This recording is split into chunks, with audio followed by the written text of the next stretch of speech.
ओम नमस्ते मित्रों, भाइयों बहनों। आज मैं आपको डिप्रेशन, वहम या अवसाद इसका अस्थायी उपचार बताने जा रहा हूं। मेरे पास कई प्रश्न आते हैं, कई लोगों ने कहा है, कई लोगों ने पूछा है कि कुछ वहम डिप्रेशन के ऊपर बताएं। तो मैं कम शब्दों में कोशिश करता हूं आप इसको समझ सकें और उपचार कर सकें। दरअसल जब किसी को सांप काट लेता है तो उसके मुंह में कुछ भी डालो कड़वा ही लगता है। इसी तरह जब किसी को पीलिया हो जाता है तो उसकी आंखों में सर्वत्र पीला पीला नजर आता है। इसी प्रकार जब किसी में के मुंह में ऑलरेडी नमक रखा हुआ हो ना, और उसको किसी कन्फेक्शनरी की दुकान में भी ले जाओ तो उसको मिठास की सुगंध नहीं आती। मेरे कहने का मतलब क्या है कि जब बुद्धि बिगड़ जाए, जो चीजें आपके हित के हैं वह आपको अनहित दिखाई देता है, और जो आपका नुकसान देने लायक चीजें हैं वह आपका अपना दिखता है, हित का दिखता है। कई बार क्या होता है, अक्सर ऐसा कहा जाता है कि विनाशकाले विपरीत बुद्धि। जब आपका नुकसान होना होता है तो बुद्धि विपरीत हो जाती है, चीजें समझ में नहीं आती, डिसीजन गलत हो जाती है। जो अपने लोग हैं वो पराये नजर आते हैं, और जो पराये हों अपने बन जाते हैं, और कुछ समझ नहीं आती। जब तक आंख खुलती है तब तक चीजें हाथ से निकल जाती है। 14 वर्ष वनवास सहे एक उम्र कटी रोते रोते, तब जाके बात समझ आई सोने के हिरन नहीं होते। जब तक समझ रहती है तब तक वह कर नहीं पाता, और जब करने चलता है तो उसकी समझ खराब हो जाती है।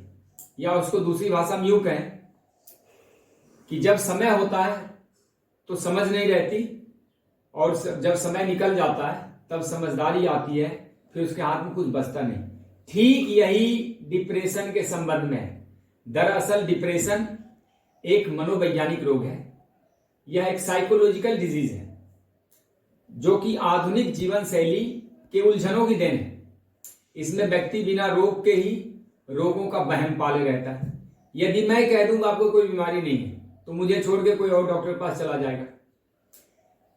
अपने नकारात्मक भावनाओं से रोग प्रतिरोधी शक्ति, जिसको जीवनी शक्ति कहते हैं, रेसिस्टेंस पावर को द्रुत गति से, बहुत ही तेज गति से पतन की ओर ले जाता है। अनावश्यक रूप से पश्चाताप, कुंठा, निराशा, भय, तनाव, चिंता इत्यादि से ग्रसित होकर अपना तो नाश करता ही है, अपने परिवार का, समाज का भी नाश करता है। धीरे धीरे व्यक्ति अपने आप में सीमित हो जाता है, और वह आसपास के लोगों से कट जाता है। कभी कोई हंसी खुशी की बातें या कोई आपस में मेलजोल की बातें करना नहीं चाहता। तो दरअसल यह क्या है कि आप यदि मन को ठीक कर लें, वर्तमान में जीना सीख लें, चीजों को गहराई समझ पाए, गहराई ने कम से कम चीजों को वैसा तो समझ ले जैसा वो है, लाल को लाल, हरे को हरा समझ ले, यानी अज्ञानता का परत यदि हट जाए तो डिप्रेशन खत्म हो जाए। कुछ भी नहीं है। देखिए, हम अपना धर्म निभाएं, हम दूसरों को धर्म निभाने के लिए जिम्मेदार नहीं, चाहे कोई भी हो, बच्चा हो, पत्नी हो, पति हो, घर परिवार, माँ बाप। हमें अपनी ड्यूटी क्या है वो देखनी। इसके कारण ज्यादातर होते हैं अज्ञानता में ही छुपा हुआ है। जैसे कोई घर में कोई गुजर गया तो उसी के याद में खोए रहना, या गलत कोई आदत पर गई, लगातार बासी भोजन, ज्यादा देर सोने की आदत, या ज्यादा देर मोबाइल, टीवी, गैजेट्स के ऊपर डिपेंडेंसी हो जाती है। कई बार एड्रिनल ग्रंथियों का जो काम होता है उसमें गड़बड़ी हो जाती है। कई बार थायराइड ग्रंथियों की वजह से हो जाता है। भोजन में पोषक तत्वों की कमी, व्यायाम की कमी, अधिक दवाओं का सेवन, नींद की दवाइयां अधिक लेना, और कई ऐसे मित्र बना लेना।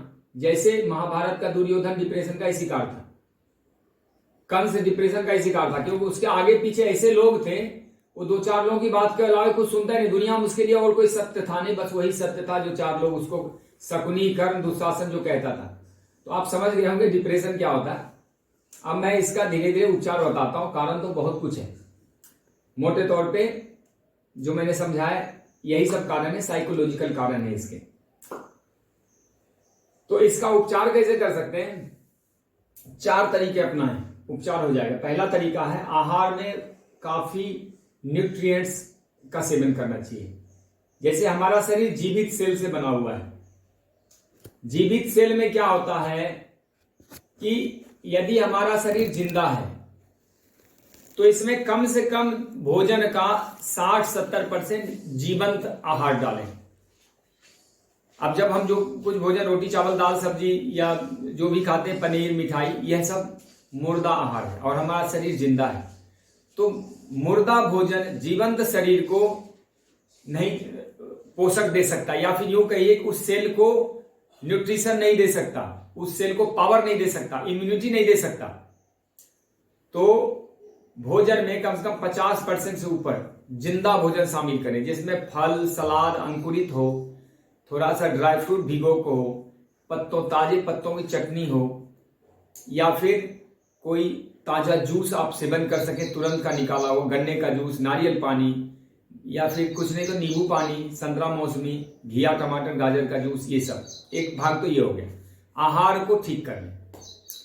बासी भोजन, गरिष्ठ भोजन, मैदा, चीनी, नमक, चाय, कॉफी, शराब, सिगरेट, मांस, अंडे, इस सब पे डिपेंडेंसी छोड़नी पड़ेगी। ड्रिंक्स में कोल्ड ड्रिंक्स या फिर पैक वाले जूस या पैक्ड फूड, ये सब तो बहुत खतरनाक है। ज्यादातर जो ग्रंथियां खराब होती है इसकी वजह से होती है, यहां तक कि कैंसर सेल भी डेवलप होते हैं इससे। कैंसर सेल को पोषण मिलता है। तो एक तो आहार के ऊपर है, दूसरा है नेचुरोपैथी। यदि आप नेचुरोपैथी में मसाज, सिरोधारा, सर्वांग मिट्टी लेप करते हैं या गड्ढे में डाल के ही बात करते हैं, हॉट फूड करते हैं, तो सारा शरीर डिटॉक्स तो होता ही है। ब्लड सर्कुलेटरी सिस्टम सही हो जाता है, पाचन प्रणाली डाइजेस्टिव सिस्टम सही हो जाता है, जो भी इंडोक्राइन ग्लैंड्स है वो साफ होकर अपने अपने हार्मोन का स्राव करने लगते हैं। जो आपका हार्ट ब्लड सर्कुलेटरी सिस्टम के अलावे जो मस्कुलर सिस्टम वो अच्छा होता है, माइंड कूल होता है। आप उसमें ऐसी सी विधियां हैं कि वह जैसे नेचुरल शरीर है तो नेचर इसको ठीक करती है। इसको इस तरह समझें कि जैसे आपका मोबाइल खराब हो जाता है तो मोबाइल वाले के पास ही ले जाते हैं, लोहार के पास नहीं। ठीक इसी प्रकार यह शरीर खराब हो जाए कि ये 5 महाभूतों के द्वारा तैयार शरीर है, तो उसके पास ही इसका उपचार है। केमिकल दवाइयां डालने की जरूरत नहीं। यदि नींद की दवाई खाने का आदत डालिए तो धीरे धीरे उसको कम करें। एक तो नेचुरोपैथी हो गया, आहार हो गया, इसके अलावा योगाभ्यास बहुत फायदेमंद है। 10-20 मिनट, आधे घंटे, 1 घंटे वॉकिंग, जॉगिंग, योग करना, आसन करना, प्राणायाम करना, योगिक क्रियाएं करना, सूर्य नमस्कार करना, धूप सेवन करना, कम से कम 20-30 मिनट ध्यान करना। ध्यान बहुत अच्छा होता है। ध्यान करने से सारी जो माइंड का जो भगदड़ है, जो उसके क्रियाकलाप हैं फालतू के, वह सब शांत होने लगते हैं। जैसे पानी में धूल मिट्टी गाद पड़ा हुआ तो धीरे धीरे वो जमने लगता है, अपने आधार पे सतह पे जाने लगता है, फिर पानी स्वच्छ हो जाता है। तो जीवन के हलचल को कम करेंगे तो मस्तिष्क कूल होता है, काम होता है। जो फालतू के विचारधारा है वह सब तलहटी में बैठ जाते हैं या मर जाते हैं, और फिर आपका मस्तिष्क रेस्ट करने के बाद फिर से तरोताजा होता है। कुछ नया विचार, कुछ कंस्ट्रक्टिव, कुछ पॉजिटिव, कुछ आपके लिए मौलिक विचार लेके आता है, जो आपके जीवन में बहुत ही काम आता है, जो सत्य का अनुसंधान करने के लिए बहुत जरूरी है। तो ध्यान करें। ध्यान की विधियां मैंने अपने YouTube चैनल में बताई हुई है, आप उसको समझें और थोड़ी देर करें, आपको मजा आ जाएगा। डिप्रेशन तो रहेगा नहीं और भी कई रोग उसके माध्यम से दूर हो जाएंगे। चौथा है कुछ आयुर्वेद का सेवन कर सकते हैं। आयुर्वेद में कुछ जूस ले लें, ब्राह्मी बटी ले लें, शंख पुष्पी ले लें, अखरोट का गिरी भिगो के सेवन करें, शहद का सेवन करें, या फिर एक आता है जायफल, हल्का सा जायफल घिस के उसको शहद मिला के, थोड़ा तेल मिला के, या हल्का सा जायफल का पाउडर भी दूध में लेके यूज करना चाहिए, बहुत फायदेमंद होता है। थोड़ा मिर्च का सेवन करें। देखिए डिप्रेशन के केस में थोड़ा सा काली मिर्च, लाल मिर्च, हरी मिर्च का थोड़ा सेवन करना चाहिए। इससे शरीर के कई पोषक तत्वों की पूर्ति होती है, आयरन वर्ग की पूर्ति होती है, पानी की कमियां दूर हो जाती है। लेकिन सबसे ज्यादा जो इंपॉर्टेंट है वह है कि यदि आप शिकार हैं तो आप भी समझें, या आपके घर का कोई शिकार है तो भी समझें। कोई ऐसा व्यक्ति आसपास हो जो कम से कम निगेटिव बात ना करे, उसकी सुन ले। बेशक इस कान से सुन के इधर निकाल दे या ऊपर से ही निकाल दे, लेकिन उसको लगे कि सुन रहा है। भावनात्मक रूप से हील करना इंपॉर्टेंट है। जब आदमी भावनात्मक रूप से टूटता है तो सबसे ज्यादा उसकी जीवनी शक्ति वहीं गिरती है। मनुष्य के शरीर में चोट लग जाए तो रिपेयर हो जाता है, लेकिन जब मन टूट जाता है, मन फट जाता है, मन में चोट लगता है, तो उसका रिपेयरिंग बहुत खतरनाक होता है। मन खट्टा हो जाता है, गांठ पड़ जाता है, आदमी में भय व्याप्त हो जाता है, सहानुभूति नहीं रहती, उसको लगता है कि फिर मेरे साथ ऐसा होगा। तो लेकिन भूतकाल को छोड़ना होगा, भविष्य के जो तमाम अंदर भरे पड़े कुंठाएं या भविष्य के प्रति जो आपका अंदेशा है उसको छोड़ना पड़ेगा और वर्तमान में जीना होगा। भूत सपना है, भविष्य कल्पना, वर्तमान अपना है। देखिए गीता का एक बात याद रखें, भगवान कृष्ण ने कहा है जो हो रहा है अच्छा हो रहा है, जो हुआ था वो भी अच्छा ही हुआ था, जो होगा अच्छा होगा।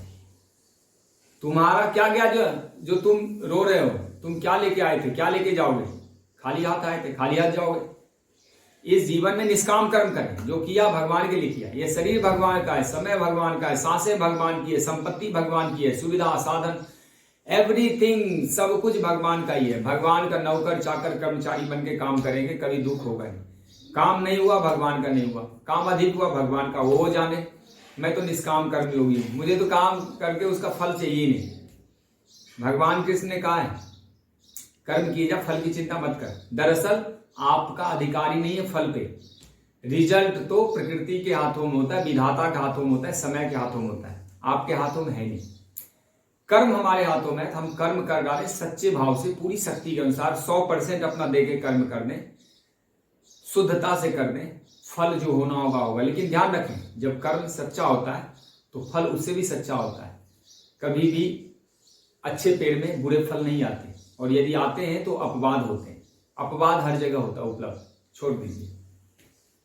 तो सबसे इंपॉर्टेंट क्या है, मन के अज्ञानता रूपी आवरण को साफ कर दें, डिटॉक्स कर दीजिए, मन को निश्चल बनाएं। निर्मल मन जन सो मोहि पावा, मोहि कपल छल छिन्ना बाबा। दरअसल जब निश्चल होते हैं तो आप करुणामयी हो जाते हैं, सबके दुख को दूर करने का प्रयास करते हैं, सबके सुखों में शामिल होने का आप प्रयत्न करते हैं। आज मैं सुन रहा था, प्रधानमंत्री जी बोल रहे थे बौद्ध पूर्णिमा में कि परोपकार से, प्रेम से परोपकार की यात्रा करें। इसी तरह करुणा से कल्याण की यात्रा, इसी में सबका समाधान है। मुझे लगता है जो चीजें मैं समझा पाया हूं, अगर मैं 50% सफल हो पाया और आप समझ पाए तो मेरा यह वीडियो बनाना सार्थक हो गया।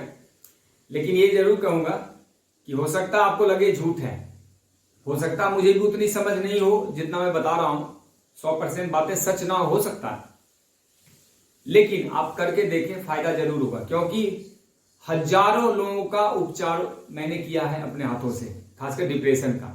मैंने योग कराए, ध्यान कराए हैं, किसी की बातों को कैसे समझना है, उसको कैसे समझ के कैसे रिएक्ट करना। जैसे किसी ने मुझे चोर कहा, अब मैं तो चोरी की नहीं, तो उन बातों का क्यों बुरा मानना है? कोई अपने मुंह से कुछ भी कह रहा हो, मुझे क्या फर्क पड़ता है? और यदि मैंने चोरी की है तो मुझे सचेत होने की जरूरत है, मुझे सुधर जाने की जरूरत है, क्योंकि मैंने गलती की है। दोनों रूप में मुझे बुरा नहीं मानना है, मुझे सुधार करना है। कोई अगर मेरी आलोचना करता है, मुझे सुधार करना है, उससे झगड़ा नहीं करना है। और यदि मैं ऐसा नहीं हूं, आलोचना के लायक नहीं, तो मैंने सेल्फ इंट्रोस्पेक्शन कर लिया, मैंने अपने आप को देख लिया, मैं तो गलत हुई नहीं, फिर दूसरी क्या परवाह करना। बस यही है, चीजों से घबराने, जो हुआ है कुछ ना कुछ अच्छा लेके आएगा। हर नकारात्मक चीजों में, हर कठिनाई में कुछ न कुछ अवसर और कुछ अच्छाई छुपी होती है।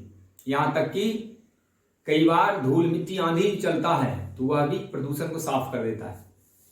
तो मैं आपके कल्याण की कामना करता हूं। धन्यवाद। ओम जय हिंद।